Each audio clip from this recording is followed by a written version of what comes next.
샬롬. 오늘은 요한복음 네 번째 시간을 우리 함께 가져보도록 합니다. 아마도 이 요한복음에서 지금 우리가 보고 있는 것은 누가복음과 동일하게 요한복음에만 들어있는 말씀을 좀 보려고 합니다. 오늘 보려고 하는 말씀은 요한복음 15장입니다. 그러니까 여섯 번째로 이제 우리가 보는 요한복음 15장은요, 제목에 있는 것처럼 포도나무에 대한 비유가 나옵니다. 아주 예수님께서 짤막한 비유를 하시는데 1절에 나는 참 포도나무요 내 아버지 곧 하나님은 농부라. 요한복음의 특징 기억나십니까? 요한복음의 특징 중 하나가 에고 에이미, 나는 뭇이다라고 말씀하는 일곱 번째 내용입니다. 나는 생명이다, 나는 포도나무다, 이렇게 얘기하는데, 우리가 성숙한다고 해서 절대적으로 하나님 앞에 그 자립을 거부할 줄 알아야 됩니다.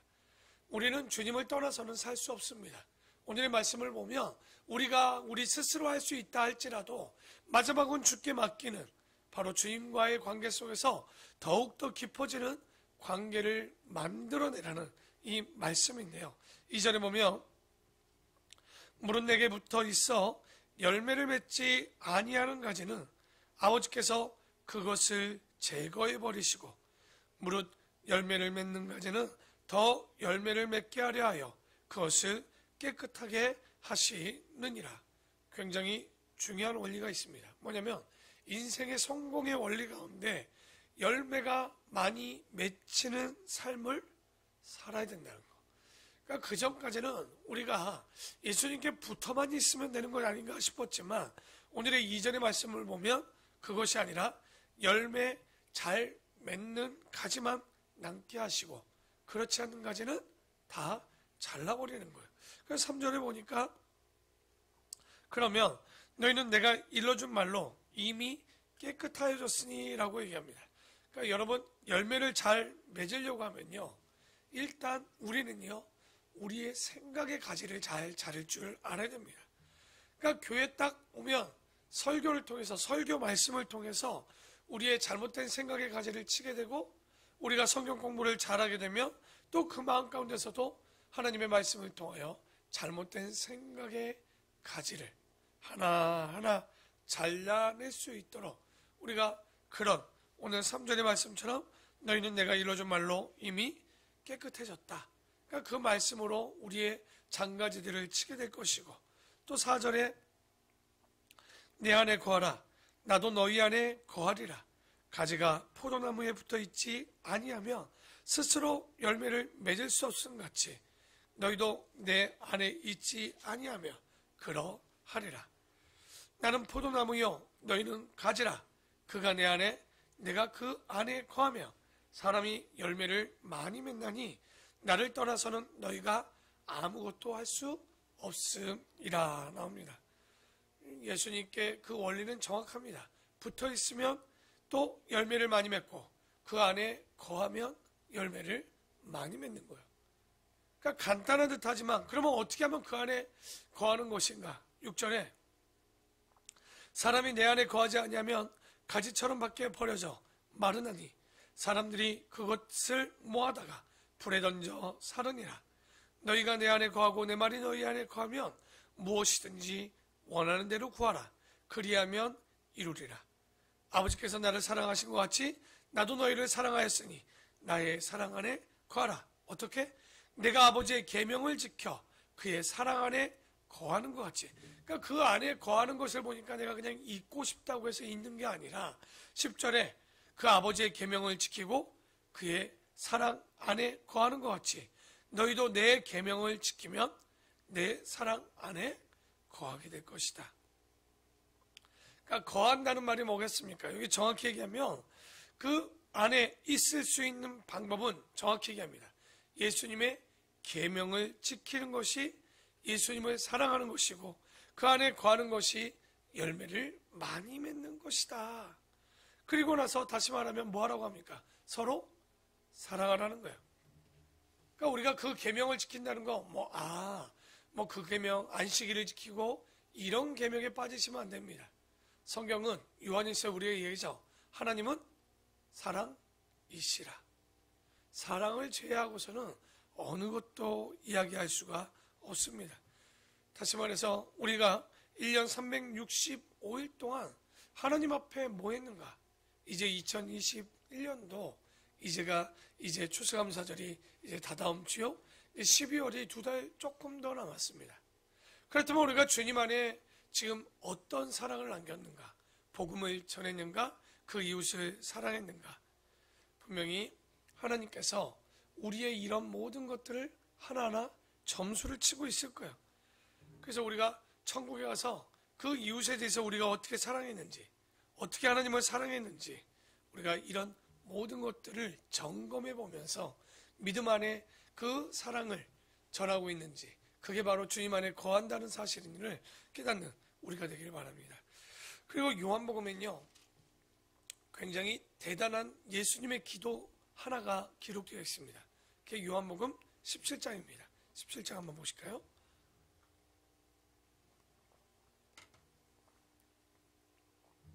우리는 17장을 보면요, 기도하시다 하고 한 주제를 가지고 몇 절까지 기록되어 있냐면 26절까지가 색깔로 봐도 다 북지요. 바로 예수님의 기도입니다. 이걸 우리는 대제사장의 기도다 이렇게 이야기도 합니다. 굉장히 대단한, 그러니까 여러분 오늘 한번 시간 되시면 17장 1절에서 26절까지를 한번 읽어보시면 정말 예수님이 우리를 사랑하실 때 어떻게 사랑하셨는가, 어떤 마음으로 사랑하셨고 우리를 위하여 왜 사랑하셨는지에 대한 이야기가 정말 1절부터 26절 같이 정말 이런 말씀이 있을까 싶을 정도로 바로 그 귀한 기도가 나오는데요. 왜 대제사장의 기도라고 그럴까요? 여러분, 대제사장이 그 유대력으로 7월 10일이 대속죄일입니다. 그날 하나님을 만날 수 있는, 지성소에 들어갈 수 있는 날이죠. 그때 첫 번째 기도가 뭐냐면 자기의 문제를 가지고 기도합니다.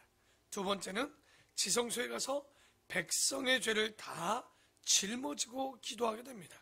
그 안에 들어가 뭐라고 하겠습니까? 아버지여, 여호와여, 이 백성의 죄를 사하여 주시옵소서. 이게 누구의 기도예요? 바로 예수님의 기도가 그런 기도였던 거죠. 오늘 그냥 1절부터 5절까지만 우리가 좀 살펴보면 예수께서 이 말씀을 하시고 눈을 들어 하늘을 우러러 이르시되 아버지여, 때가 이르렀사오니 아들을 영화롭게 하사 아들로 아버지를 영화롭게 하게 하옵소서. 아버지께서 아들에게 주신 모든 사람에게 영생을 주게 하시려고 만민을 다스리는 권세를 아들에게 주셨음이로다. 3절 다 같이 한번 읽어볼까요? 영생은 곧 유일하신 참 하나님과 그가 보내신 자 예수 그리스도를 아는 것이라. 본 김에 한번 보면 우리가 영생은 뭐라고 생각합니까? 죽음 이후에 우리가 받는 하나님이 주시는 은혜요 복이라고 생각했겠지만 그 죽음 이후가 아니라 그 영생을 받는다라는 것은 곧 유일하신 참 하나님과 그가 보내신 자 예수 그리스도를 알고 믿고 순종하는 것. 요한복음 5장 24절에 보면 이미 그 영생은 우리는 뭐 했을까요? 받았다라고 이야기합니다. 과거가 아닙니다. 미래가 아닙니다. 이미 여러분이 예수님을 알고 그 하나님을 알면, 그 하나님을 믿으면 이미 영생을 받은 것이다. 그러니까 영생을 어떻게 맨날 고민하지 마십시오. 그 유일하신 참 하나님과 그가 보내신 자 예수 그리스도를 믿는다. 그 인격적으로 만나고 그 정확히 예수 그리스도가 우리에게 왜 오셨는지를 믿는다면 그것이 바로 영생이요. 또 아버지께서 내게 하라고 주신 일을 내가 이루어 아버지를 이 세상에 영화롭게 하였사오니 아버지여, 창세전에 내가 아버지와 함께 가졌던 영화로서 지금도 아버지와 함께 나를 영화롭게 하옵소서. 그러니까 우리가 대제사장이 처음에는 먼저 자신을 위해서 기도했던 내용이처럼 1절부터 5절은 예수님께서 자기 자신을 위해서 먼저 기도하는 내용들이 나오죠.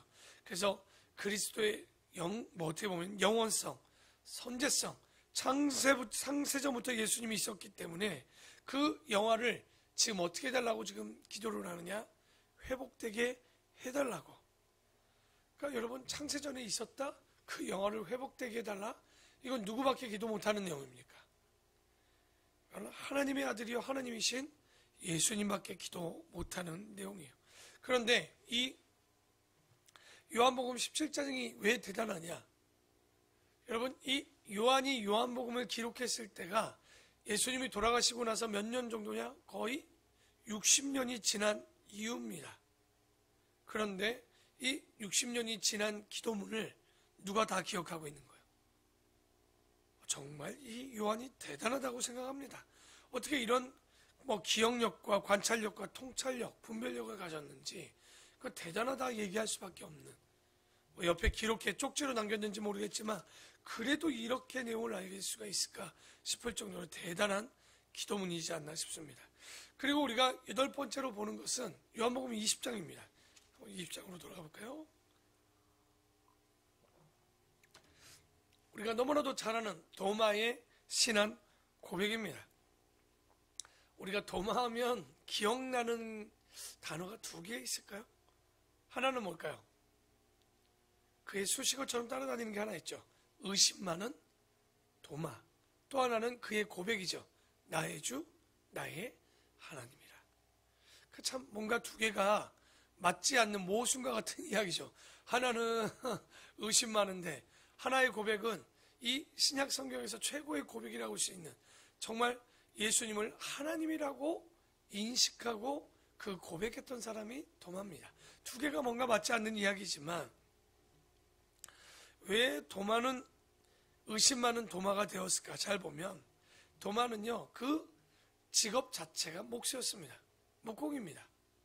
목공은요, 여러분 정확해야 됩니다. 집을 지을 때 나무가 한쪽은 길고 한쪽은 짧으면 무너지죠. 정확히 확실하지 않으면 믿지 않는 사람이 도마입니다. 그래서 그럴까요? 예수님이 일부러 그러신 것 같죠. 첫 번째 부활 이후 제자들에게 나타날 때 11명의 제자 중에 11명에게 나타나지 않습니다. 가룟 유다를 제외한 10명의 제자들에게만 먼저 나타나죠. 그리고 나서 일주일 이후에 다시 한번 11제자 앞에서 도마와 함께 만나게 됩니다. 그때 도마가 원래 그 전에 뭐라고 합니까? 그의 창자국과 못자국을 보지 않으면 뭐하지 않겠다는 거예요. 믿지 않겠다고 하죠. 근데 굳이 예수님이 그때까지 창자국 못자국을 놨던 이유가 뭡니까? 아마 도마의 신앙 고백을 위해서 분명히 두신 것 같아요. 그래서 20장 24절에 보면 12제자 중에 하나로서 티투모스라고 불리는 도마는 예수께서 오셨을 때 함께 있지 않았어요. 첫 번째, 이날이 무슨 밤이었어? 처음 나타난 밤이 주일밤이었어요. 주일밤, 안식 후 첫날 도마와 유다를 제외한 10제자가 거기에 있었는데 예수님이 나타났던 거죠. 근데 25절에 다른 제자들이 그에게 이르되, 야, 우리가 주를 보았노라 하니 도마가 누굽니까? 이르되, 야, 내가 그의 손에 못자국을 보며 내 손가락을 그 못자국에 넣으며 내 손을 그 옆구리에 넣어보지 않고는 뭐하지 않겠다는 거예요. 믿지 않겠다는 거예요. 쓸데없는 소리 하지 마라. 너희들이 예수님을 사랑하는 건 인정하겠지만 나는 그분이 진짜 다시 살아났다면 창자국과 못자국에 손을 넣어보고서야 믿겠다는 거예요. 그러니까 도마의 성품을 아는 다른 제자들은요, 2번 얘기하지 못합니다. 왜? 아무리 얘기해봤자 뭐예요? 믿지 않을 거라고 생각했기 때문에 그러죠. 그런데 26절에 며칠 만입니까? 8해 만에 지나서 제자들이 다시 집 안에 있을 때 도마도 함께 있고 문들이 닫혔는데 예수께서 오사 가운데 서서 이르시되 너에게 평강이 있을지어다 하시고 재밌죠? 문이 닫혔습니다. 어떻게 들어오셨을까요? 벽을 통과하고 들어오셨겠죠, 지금. 참 이게 우리가 그냥 이렇게 그냥 무덤덤하게 써놔서 우리가 그렇지만 대단한 일입니다. 그러니까 우리가 예수님은요, 도마의 말을 들었겠죠. 분명히 못자국과 창자국을 만져보겠다? 그래, 한번 이제 보여주시겠다라고 했죠. 그래서 들어오면서 제일 먼저 인사가 뭡니까? 샬롬이죠, 샬롬. 너에게 평안이 있을지어다 라고 했던 거예요. 도마에게 이르시되, 야, 내 손가락으로 이리 내밀어 내 손을 보고 내 손을 내밀어 내 옆구리에 넣어보라. 그리하여 믿음 없는 자가 되지 말고 믿는 자가 되라 라고 얘기합니다. 그러니까 이 정말 우리의 믿음이 어떤 믿음인가? 그러니까 도마가 정말 의심이 많았던 걸까? 아니면 어떤 마음이었기에 이렇게 했을까? 그래서 주님이 실제 옆구리에 장자국과 손바닥에 만지라 하니 도마가 대답합니다.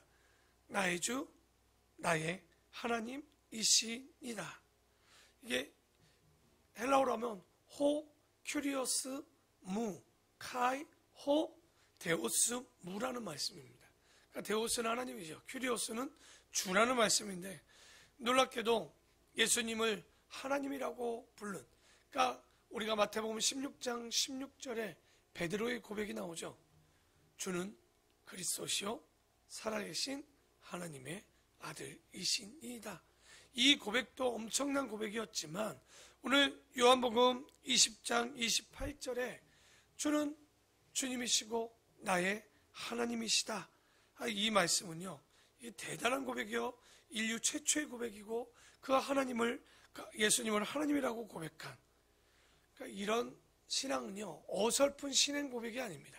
자기 스스로 분명히 정직한 회의감을 가지고 진짜 주가 우리의 하나님이신가라고 충분히 고민한 이후에 이 신앙 고백이 나왔다는 거죠. 그래서 예수님을 하나님으로 알아본, 이거 제일 먼저 알아본 사람이 도마였는데요.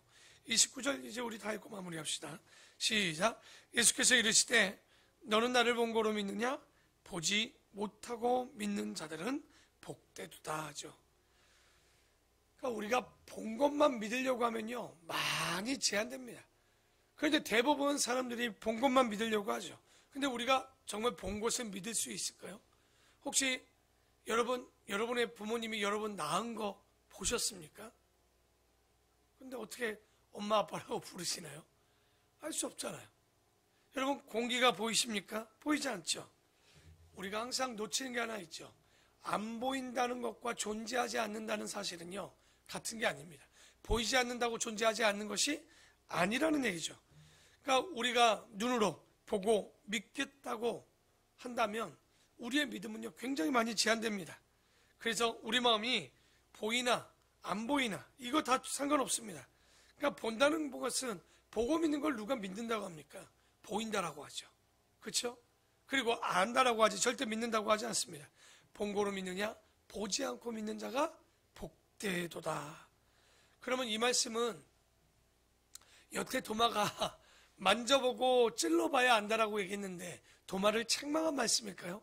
아니요. 이건 도마를 책망한 게 아니에요.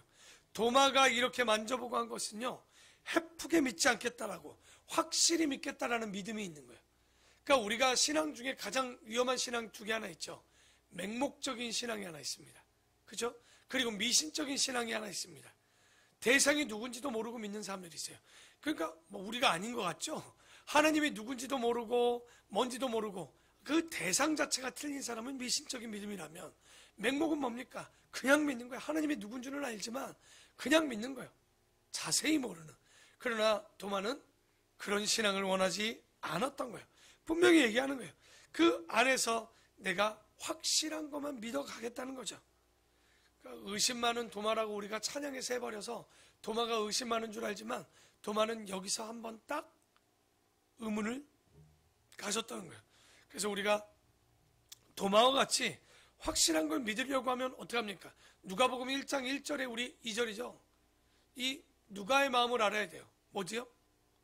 그가 모든 걸 살필 때 어떻게 살폈습니까? 모든 일을 어디서부터? 근원부터 그리고 어떻게 자세히 모르는 건 미루어 살펴보았다라는 말을 합니다. 그러니까 우리가 주일날도 말씀드리면 잘 모르겠어 다음에 봐야지 그게 아닙니다. 이 누가나 도마 같은 신앙은요 그걸 근원부터 찾아가 보는 거예요. 도대체 왜 이 말씀을 했을까? 그리고 자세히 살펴봅니다. 그리고 잘 모르면 또 이거 주일날 가서 확실히 물어보겠다라는 마음을 가지고 믿었던 거죠. 그러니까 확실한 것을 확인하는 의심이 있었던 거지만 우리가 그런 믿음을 좀 따라야 되지 않는가. 오늘 이 말씀을 붙잡고 저도 우리의 이 도마 같은 믿음을 갖고 싶습니다.